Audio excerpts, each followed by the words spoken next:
It's Monday, the 6th of April 2002. I use the date because if you're watching on YouTube, you may have lost count now of the number of shows that we have. I have. We've done.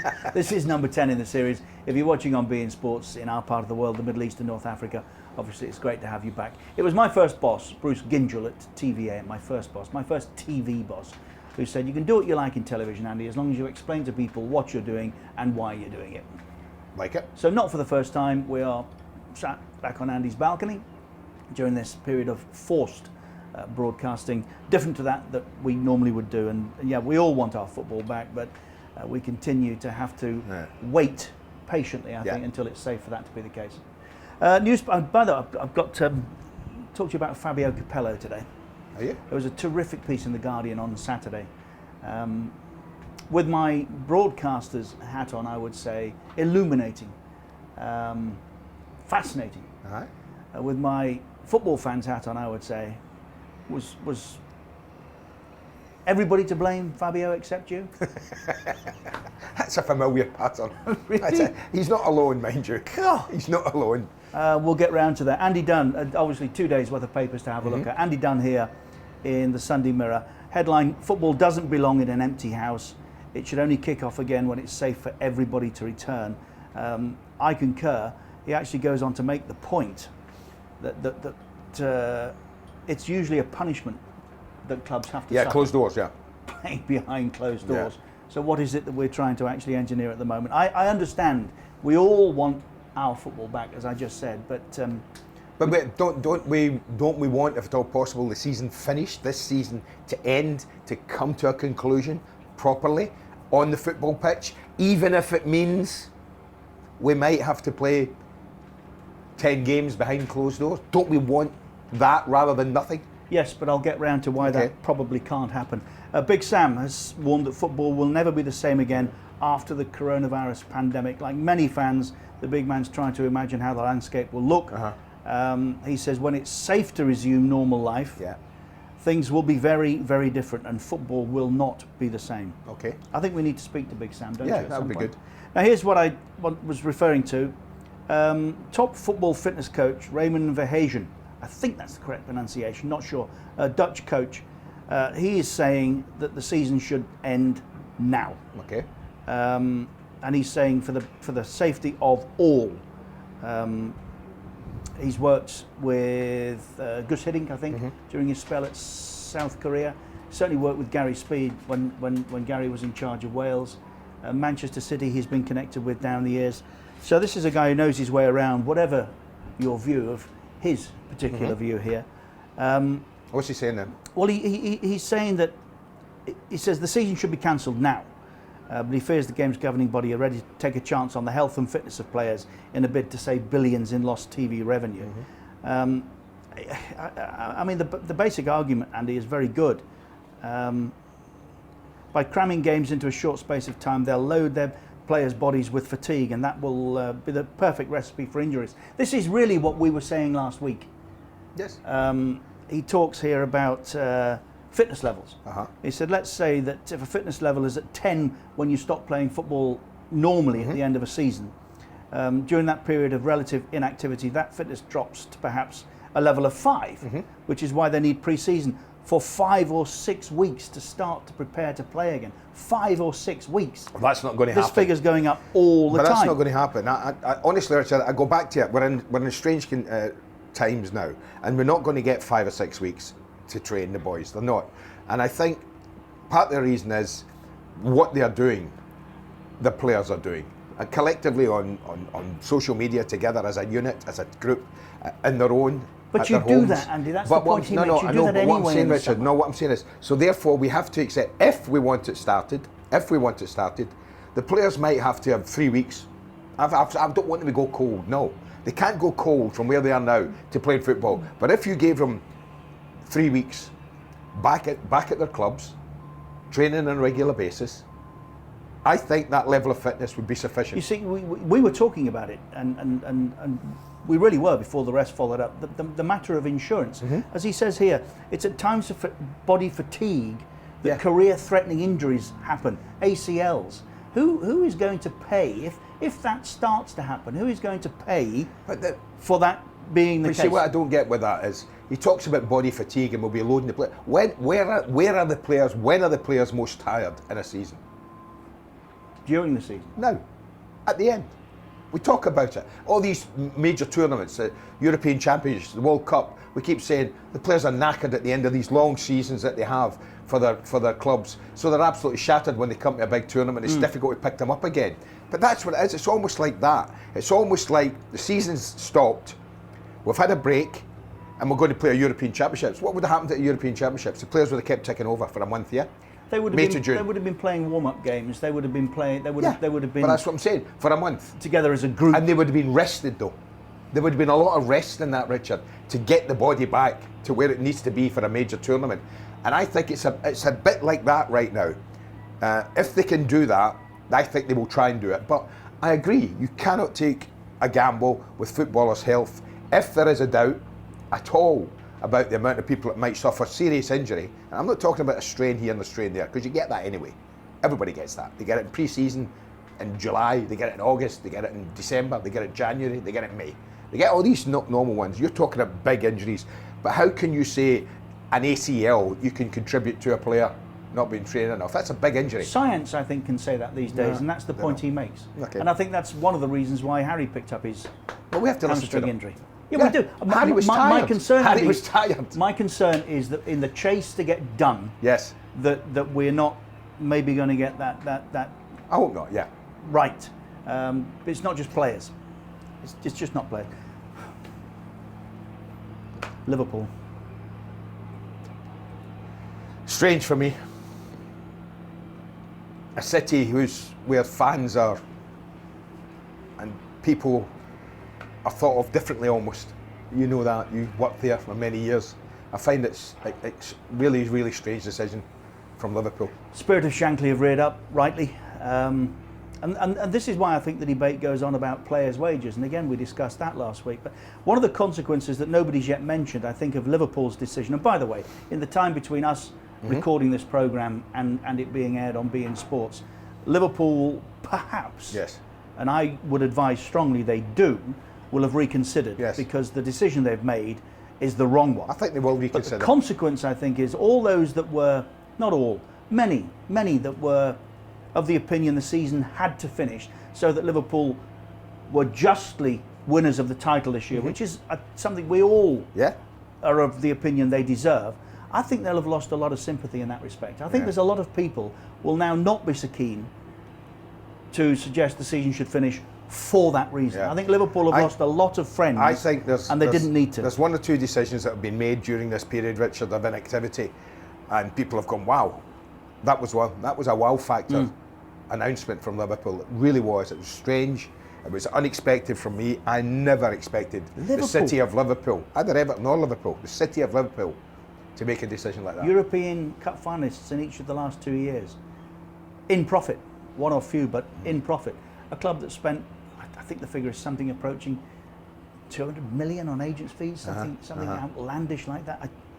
Strange. From Mike Keegan in the Mail today, and again, something we discussed last week. Premier League clubs are warning their players not to post videos on social media of themselves enduring, in inverted commas, lockdown life in their huge back gardens, lavish kitchens, or state-of-the-art home gyms. That's the point we made last week. Yeah, absolutely.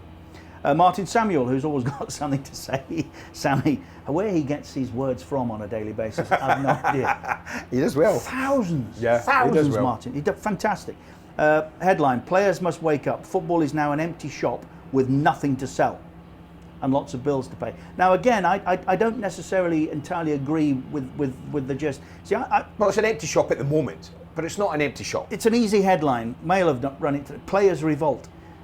Players have not revolted, in my view. There's a conversation being had. Yeah. We in general are asking them to take a 30% pay cut, and they're asking why? Where's the money going? Why are we protecting rich owners? And when Liverpool do what they have just done, and Tottenham previously, and Newcastle the first, then it's very, very hard to argue that. So we talked about this last week. It's not a revolt. And I said to you, I would be amazed if players don't voluntarily offer up a percentage of the salaries to They help have done. people who were losing their jobs at Liverpool, who were put on furlough at Liverpool, who were put on furlough at Norwich, who were put on furlough at Tottenham to help the NHS at this time of need.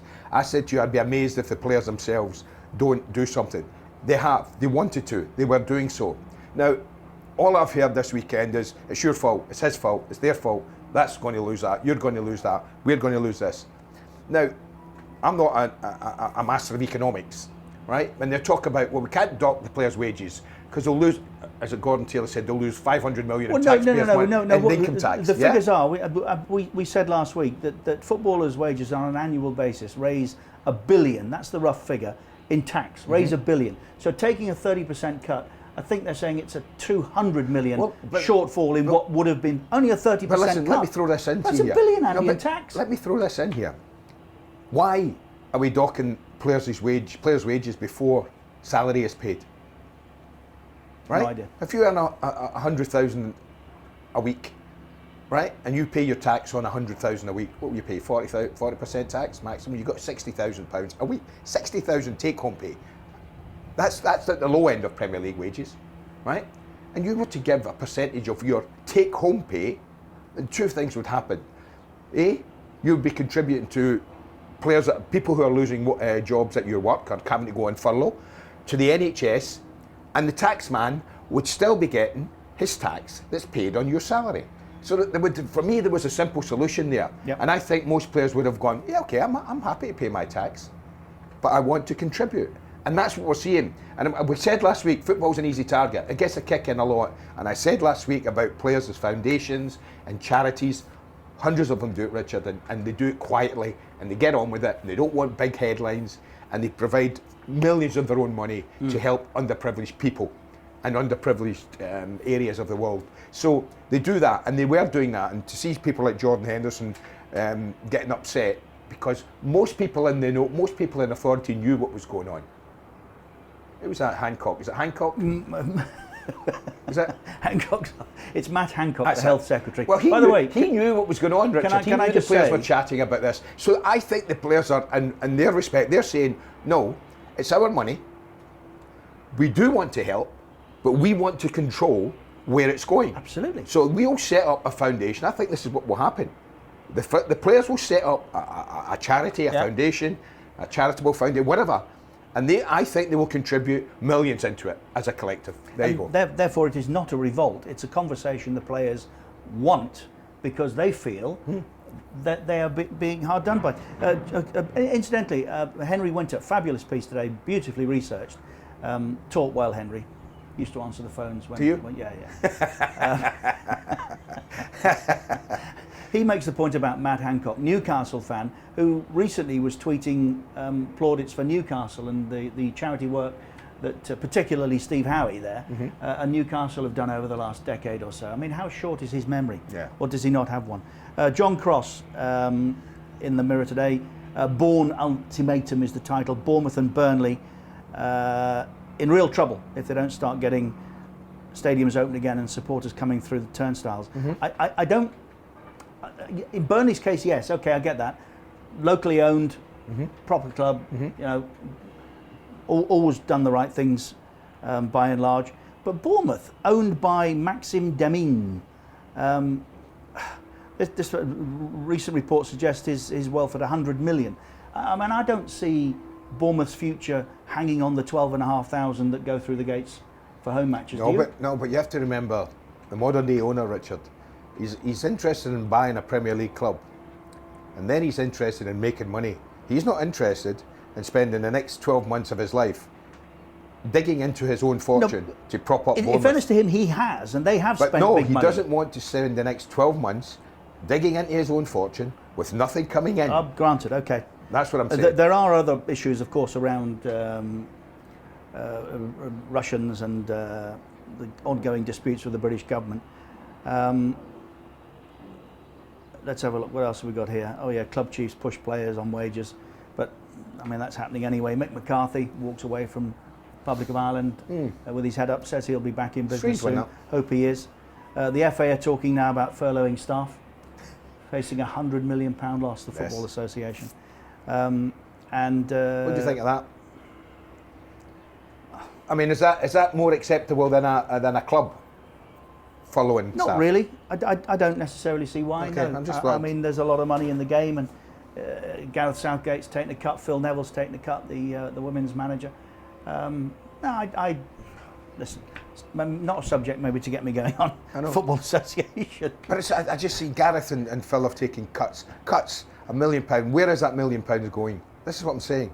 Where is it going? It's the same as fines. Where's it Down going? the years, no one's ever told us when a club fines a player or the Football Association fine a player. I'd like to think that money finds its way to the right places, not into the association. I guarantee you, I don't know about the FA, right, or the Premier League. The Premier League fine, is it still the FA or the arbitrators? The discipline is the FA. Premier League were I very don't know what clever the FA do with all the fines they get. What I do know, I will pretty much guarantee this, is that you bet your life, Richard, any penny that's gathered from a club for fines in a season, which they sometimes do, goes to good charities. I guarantee it. That's what clubs do with that money. It doesn't go anywhere else, I'm telling you now. You disagree? It goes there. Doesn't go to players' night out. Doesn't go to a players' night Andrew, out. I have not It played would go the to game. charity. There you go. Fabio Capello from The Guardian on Saturday. The headline to the piece. Fabio Capello, quote, "I asked the players, Joe Hart or Calamity James?" He did not. He did not say that. He did. He does. He did. What? No. Yes. Was that his attempt at humour? No. No? Absolutely not. No, he in the article, the point is made in the article. Sid Lowe, brilliant Sid. The point is made in the article. That's how he discussed the issue. That's what he called David James. Now, we're allowed to do that. By the way, as fans, we can do that. Were Joe Hart and David James in the meeting? Joe Hart What did he say? Joe Hart was a baby at the time. Yeah. This is ahead of 2010, of course, and the World Cup finals. Let me run one or two of these things past you. He was not best pleased. He said when we went, Rooney had problems. Beckham got injured. Ferdinand got injured. Important players with charisma, leadership, players you need. We lost too many. So let's address the basic question, says Sid. Why did England go 10 years without finding a good fit for Lampard and Steven Gerrard? You've always felt they could play together, yes? Yes. Yeah, intelligent footballers can, Richard. Mm-hmm. Of course they can.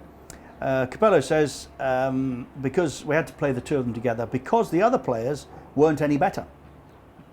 Laughing, swiftly dismissing the suggestion, he employed Gerrard on the left. He said, no, only when defending, when we had the ball, he was free. Mm-hmm. Get that? Yeah? I get that. It's Yeah. okay. I don't think there would be anything wrong with that. And that's largely what happened, you think? Well, from recollection, it was a long time Okay. ago. It didn't work well. He's I know that talking much. about England's lack of success. I mean, he does make the point that 4 years later, they were sent out of a tournament in South Africa, I think, in the very same circumstances that he'd been sent home in. But he says, had Lampard's goal stood, England might not have come whole. He says, we came back as a result of the goal against Germany not being allowed. And he'd warned the authorities, he said, to put linesmen on the goal line. So, but my recollection of that was England capitulated and went on to get battered. Would I be wrong? Was it 4? 4. It was 4, yeah. I mean, Yeah. listen, it might have made a difference. Goals at certain times in football matches can dictate football matches and turn them. We know that. But on that day, you cannot say that one moment cost England the football match. It was a bad mistake, cost England a goal. Whether it cost them the match, that's debatable. Germany were very good. He talks of Gareth Southgate's young side. His, he said, was too old. I think there's something in that. He had ageing players at that time. But you can't have ageing players on the one hand and be asking for experience on the other, saying that we don't have any leaders or didn't. He had plenty of leaders. On the goalkeeping situation, he says, England now have a goalkeeper. You didn't, asks Lowe. No, I've always had bad luck with goalkeepers. The goalkeeper is very, very important, as much as a striker. Anyone who wants to win a title, you have to have a goalkeeper. Fine. In South Africa, Capello had Rob Green, this was in the build-up, who let a harmless Clint Dempsey long shot slip under his body against the US. Do you remember? Yeah. Green later talked about a culture of fear and a lack of communication with the manager. Yeah, I would agree with that as well. Would you? Yes, well, I couldn't speak English. No need to. Why? Because people said the players didn't understand my English. It's football. 20 words are enough. Try that today. Try that in the modern game. 21. Referring back to Green, he says everyone makes mistakes. He made one, so I changed it and I put in Calamity James. Lowe makes the point, yes, that is how he refers to David James, without missing a beat. Wow. I had Green, I had Joe Hart as just a kid. I asked the players, Hart or Calamity? Wow. Calamity. I put in Calamity because the players had trusted him. John Terry and the defenders had more faith in James. Hart had only played once. Wow. Well, it's no surprise it didn't work. But you can't, on the one hand, be asking as a leader for respect and discipline as he did, and on the other, be referring to players in that disrespectful manner, disrespect. And then asking your players, who do you want in goal? I mean, you can go to your captain. You say to your captain, or if you've got 2 or 3 experienced players, as he said he had, you can go to them, Richard, and say, listen, let me have a quick word with you boys, 3 of you, important people in the squad, the group. Sit them down and say, listen, Rob Green, we know he had a mistake. What do you think? Like to talk to you guys about it. John, you're captain, you're the centre-back. Happy with Rob Green? Should we let things go? I don't want to do something that's going to upset the group. And talk about it with 3 very experienced players, and then make a decision that would look like he made it. Not sit there in front of a group and say, who do you want? Well, listen, if you are reduced to doing so, fine, but you don't refer to a player. No. He's just said you can't win a title without a good goalkeeper, and then dismiss him as Calamity James. And then picks him. Rob Green later claimed that Capello had fat-shamed the squad, telling 3/4 of them they were overweight. Also true, Capello concedes, spreading his hands. They came like this, he said. Big. They were too big. Wow. They're professionals. The problem is they arrive at the end of the season. We're used to eating this, we're used to doing this, not used to that. It's hard to change, especially if you don't have leaders. Well, leaders. He just said his team was old. He got leaders in his team. Anyway, the whole thing is fascinating. You get the chance to read it. But I wanted more generally to ask you, that period of time when England employed 2 foreign coaches, and the appointment of Capello is fascinating. I'll save that story for tomorrow. We'll leave that hanging. I'll tell you how Fabio Capello got the England job tomorrow. So to leave you with the time of employing foreign coaches, why, and in your view, did that work? Well, it didn't work, clearly. You've read part of the reasons why it didn't work. Sven did okay, but, first half good, second half not so good. That was like standard quote from Sven after every international. I think at that time, and I believe that you even now, you look at the great nations in world football who win things. Go around the world. Argentina, don't remember too many foreigners coaching Argentina. Brazil, don't remember too many foreigners coaching Brazil. Italy, don't remember too many foreigners coaching Italy. Spain, don't remember too many you can foreigners. Go on. There have Germany, never been Germany. I don't remember too many foreigners coaching Germany. So you could go on and on and on, Richard, about this.